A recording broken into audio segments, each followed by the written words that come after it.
Are you dragging yourself to work? That is a comment by the main shop. Sabi niya, he or she is just dragging himself to work. Kailangan niya mag-show up kahit mahirap gumising, kahit mahirap yung kailangan gawin. He is just showing up. And maybe you are also going through that na wala, pinipilit mo lang talaga sarili mo. Hindi ka naman pwede basta bumitaw kasi nga maraming umaasa sa'yo. May mga responsibilidad ka na kailangang gawin mo kahit mahirap.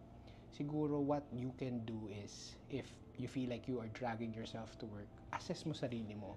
Is this something internal? Meaning, kaya parang tinatamad ako sa work or hirap akong pumasok kasi emotionally, there's something in me. Meron akong hindi na-process na hurt or trauma, or it's something sa mental health. Is it something na within you?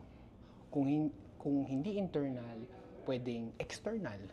Meron sa environment mo na siguro toxic or may nang-aaway sa'yo or may problema sa bahay or sa finances, or it can be both. So, if you are dragging yourself to work, assess mo, is this internal, external ba, or both?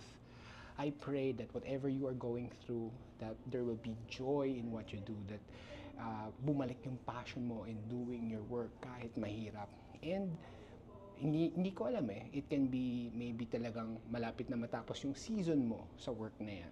So I pray that even as you endure those things, na lalakas yung resolve mo, yung character mo, and grit, and yung journey na yan, masakit yan, but there's a purpose for it because it's setting you up for something that's great.